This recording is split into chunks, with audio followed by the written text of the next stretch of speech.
He found a little girl hiding in the barn. Then she whispered, "Mama is dying outside." The wind had been clawing at the eaves since before dawn, dragging long, low groans out of the old boards like the place itself was hurting. Isaac pulled his collar up as he walked, boots punching through the crust of snow with hollow cracks.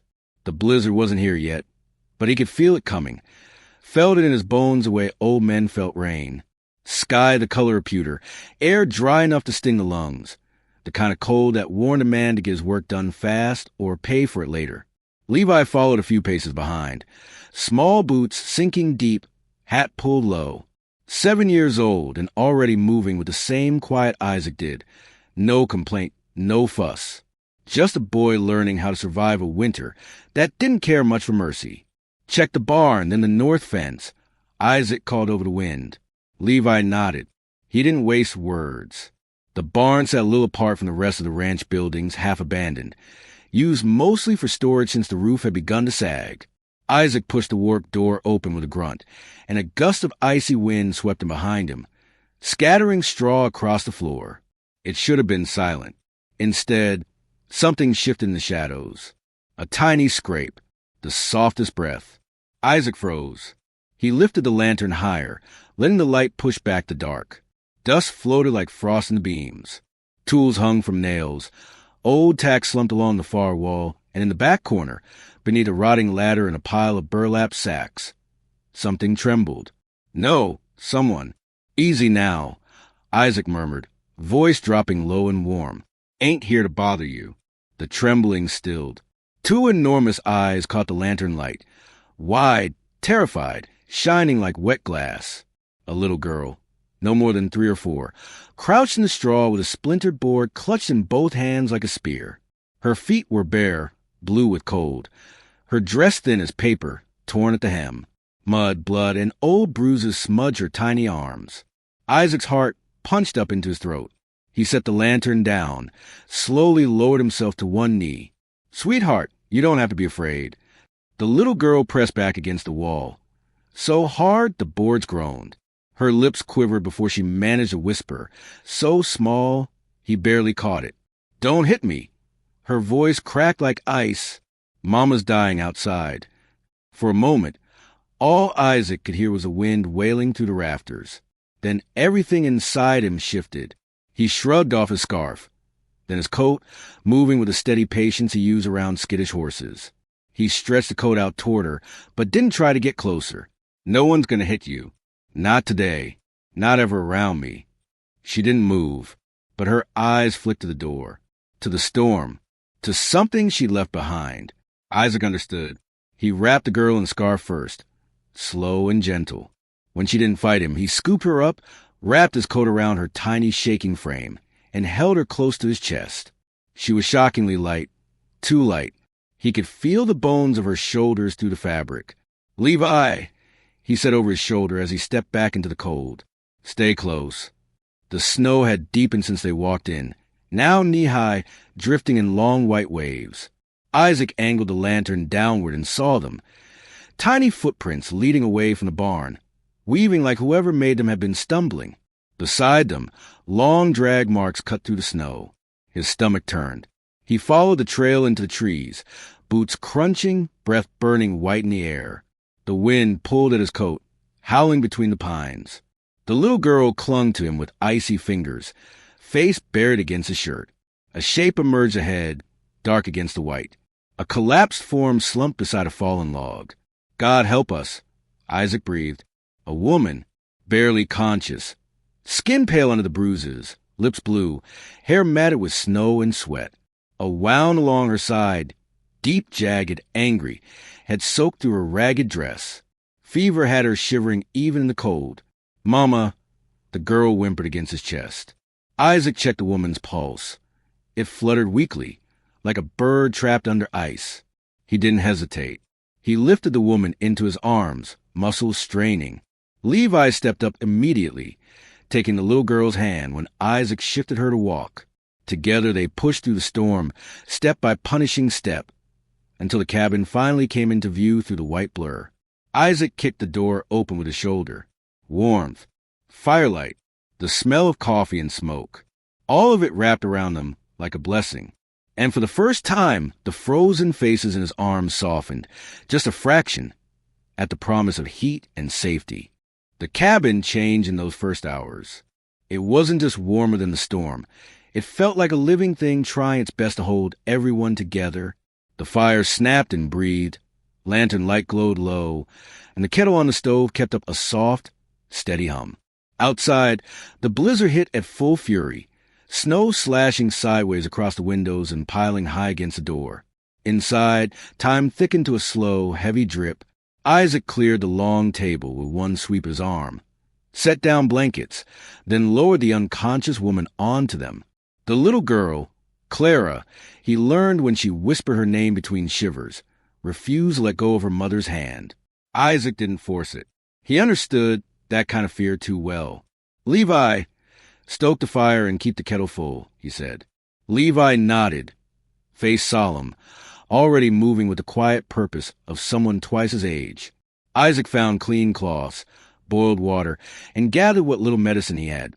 Pine pitch, willow bark, old poultices he'd used on himself during past winters.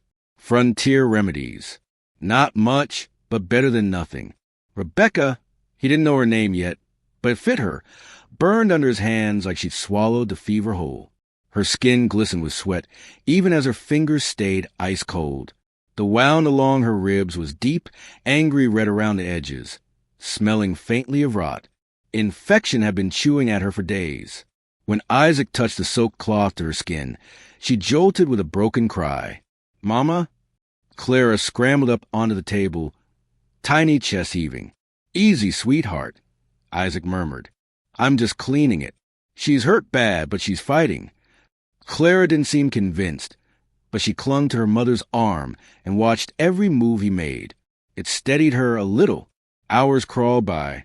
The storm battered the cabin like a living thing.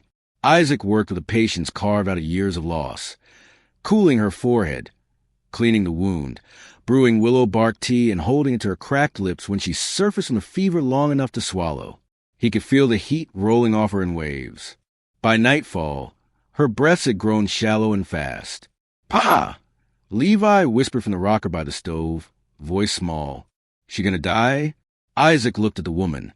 Her hollow cheeks, the bruise marring her temple, the trembling beneath her skin. "Not if I can help it," he said simply. He didn't make promises. Promises were fragile things in a winter like this. That night, Clara finally fell asleep with her head tucked against her mother's shoulder, fingers locked in the fabric of the woman's dress like she feared the world might steal her away if she loosened her grip. Levi sat nearby, carving at a small block of pine with his pocket knife. Isaac recognized the shape before it fully emerged. A horse. Levi always went back to horses when words felt too heavy. Near dawn, Rebecca stirred. Her voice drifted in broken pieces. "Clara, don't let him. Run, baby, run." Clara whimpered and burrowed closer, half asleep. Isaac tightened the blankets around them both. The next day looked much like the first, and the one after it. Fever spiked, dropped, rose again. Sweat soaked the blankets.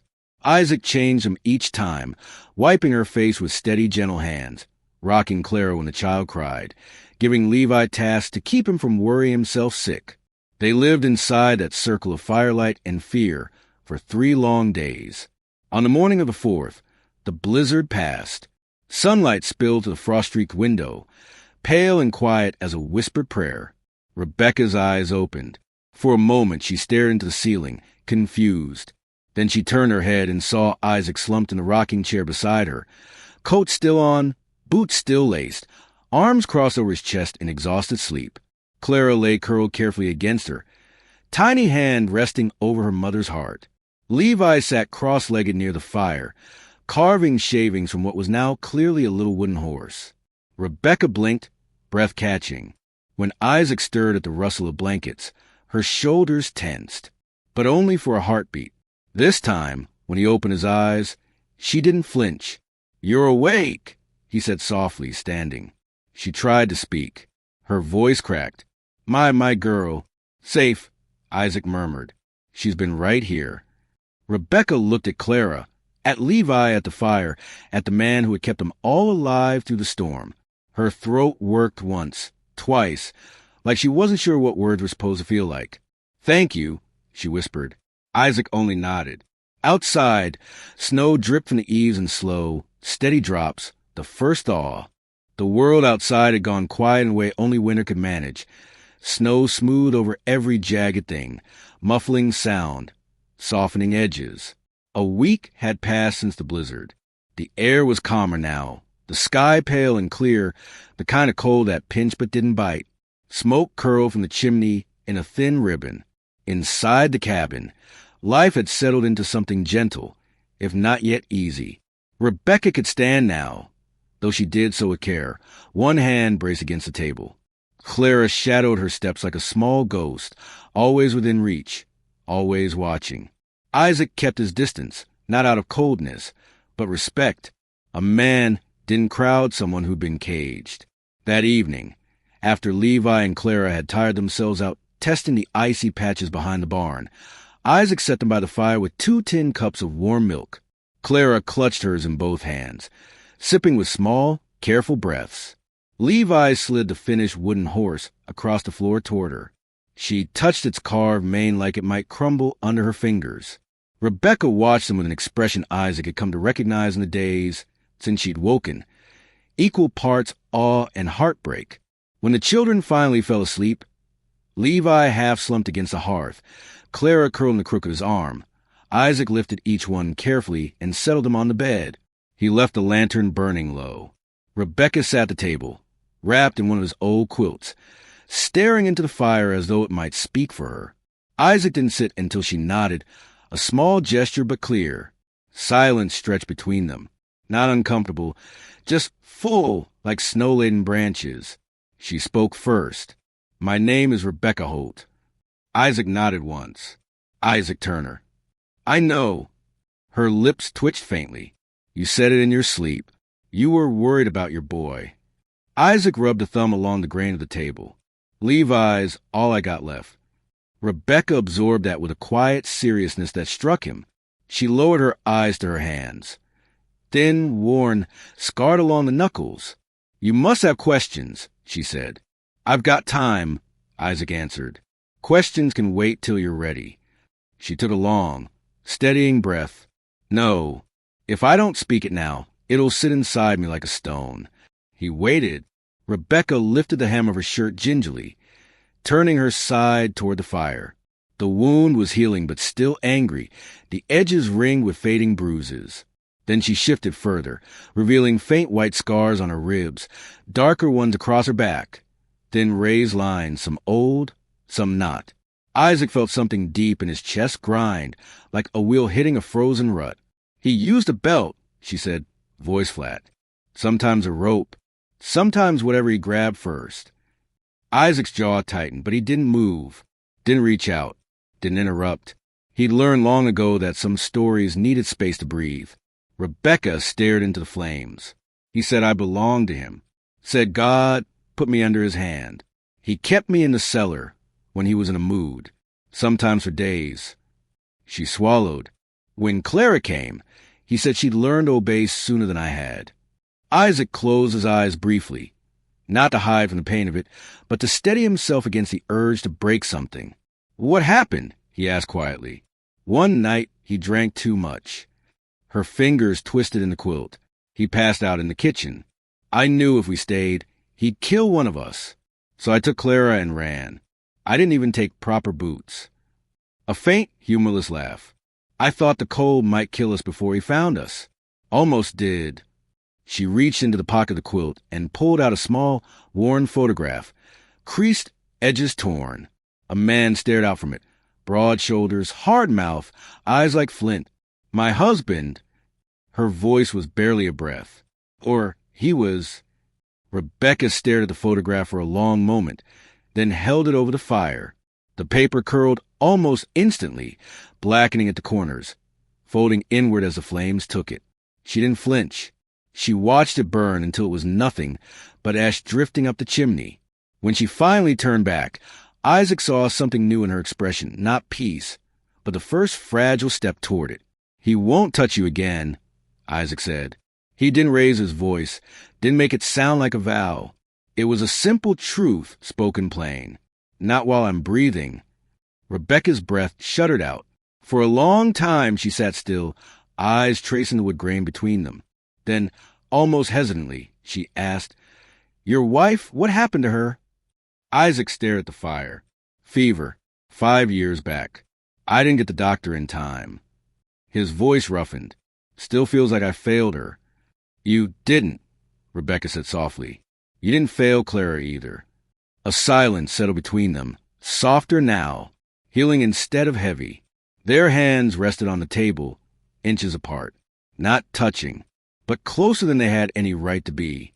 Outside, snowflakes drifted lazily from the branches, as if the whole world had paused to take a breath. Late winter eased itself into early spring with a kind of stubborn reluctance. The snow didn't quite trust the sun yet, and the sun didn't quite trust the snow to leave. But the air softened bit by bit, and the world thawed around the cabin like a tired animal waking from a long sleep. Rebecca moved more easily now, though she still held her side when she bent. She spent mornings teaching Clara how to shape biscuits with small flour-covered hands. Levi showed Clara how to stack kindling and how to whistle through a blade of grass. Isaac patched the fence, listening to the sound of children laughing, something he hadn't heard in years. It curled around him like a warmth he didn't know how to hold. On the day it happened, the sky was bright and windless. The kind of day that made a man think winter had finally surrendered. Clara and Levi were in the yard, chasing each other around a half-melted snowbank. Rebecca was hanging blankets on the line, humming a tune so soft it barely reached the air. Isaac watched her from the porch, one boot propped on the rail, knife in hand, as he shaved curls of wood from a block. He didn't know what would become yet. Maybe he just liked to feel the knife moving clean through the grain. Then Clara's laughter stopped. Isaac looked up. A man stood in the yard, not 10 feet from Clara. He held her by the arm, too tight, knuckles white. Clara's face had gone pale. Her mouth parted in a silent scream that hadn't made it out yet. Rebecca froze mid-step, blanket slipping from her hands, drifting into the mud. The man's eyes were flat and hungry. His coat was travel-worn, boots caked in frozen mud, hair wild from weeks on the trail. Isaac knew who he was before the name formed in his mind. The husband. Rebecca made a sound Isaac had never heard from her, a strangled, broken inhale, like the world had punched through her ribs. She took one step forward, but the man jerked Clara closer, pressing a knife against the girl's throat. "Not one more step," he snarled. Clara whimpered, trembling so hard Isaac could hear her teeth click. Isaac raised both hands slowly. "Easy. Let's talk." The man didn't even glance at him. His eyes were locked on Rebecca with a fury, so cold it felt older than winter. "You think you can run from me? You think you can hide?" Rebecca's knees faltered. Isaac moved toward her instinctively, but she shook her head once. "Don't. Not yet." The man shoved Clara toward the trees, keeping the knife against her as he backed away. He pinned a scrap of paper to the fence with the tip of a second knife. "Come alone," he said, voice rough with old whiskey and older rage, "or the girl dies next." Then he vanished into the tree-line, dragging Clara with him. Her small sobs vanished into the branches like the forest swallowed them whole. Rebecca staggered. Isaac caught her elbows before she collapsed. "I have to go," she choked out. "He'll kill her if I don't." "He'll." "You're not going alone," Isaac said. He said, "I don't give a damn what he said." Isaac's voice was low, steady, carved from bedrock. "We'll get her, both of us." Her breath shook. "He'll kill you two." "I ain't dying easy," Isaac answered. They saddled the horses in minutes, Isaac grabbing the Winchester from the wall, Rebecca tucking a small knife into her boot. She moved with the trembling focus of a mother who'd run out of fear and found something sharper. They followed the tracks into the woods, the day dimming into dusk. A trail of broken branches and Clara's small heel prints led them deeper until the trees closed around them like ribs. At the mouth of a narrow box canyon, Isaac halted. Smoke curled from a crumbling trapper's cabin ahead. Inside, Clara cried. Rebecca didn't wait. She pushed through the door so hard it slammed against the wall. Her husband spun, dragging Clara toward him. Rebecca threw herself between them. Without thinking, the knife meant for the child cut across her arm instead. Bright, hot pain that flared and vanished beneath adrenaline. Isaac hit the man a heartbeat later. The fight wasn't pretty. It wasn't heroic. It was desperate, fast, ugly, fists slamming into bone, boots sliding on dirt, breath heaving in the cold air. The man punched like someone who'd spent his life breaking things. But Isaac fought like someone who refused to lose another family. The knife flashed. Isaac wrenched it away. The man lunged for Clara. Rebecca grabbed his coat, dragging him back with snarl that belonged to a mother pushed past her limits. Isaac shoved the man hard. Too hard. He stumbled back over a broken crate, hit the floor, and didn't move again. Silence crashed down. Isaac didn't look triumphant. He just breathed long, shaking breaths, hands trembling as the adrenaline bled off. Rebecca cried out and gathered Clara into her arms. Levi burst into the cabin moments later, having trailed him despite being told to stay home, faced terrified and determined. Isaac didn't scold him, just pulled him into a rough hug, checking him for wounds. Outside, the wind was rising again, whispering to the pines as the four of them clung together in the snow, alive, hurting but alive. They walked home slowly under the stars, lanterns swinging at Isaac's side, its warm glow bobbing like a small promise in the dark. Spring didn't arrive all at once. It slipped in quietly in little pieces. First came the mud, thick and stubborn, then the smell of wet earth thawing, then the shoots of green pushing up between patches of snow like small, brave declarations. By late April, the plum trees behind the cabin wore pale blossoms that trembled in the breeze like fragile lanterns. Life in the Turner cabin changed, too, slowly, gently, the way a wound closes only after enough warmth and time. Rebecca's arm healed first, though she carried the scar with a strange kind of pride.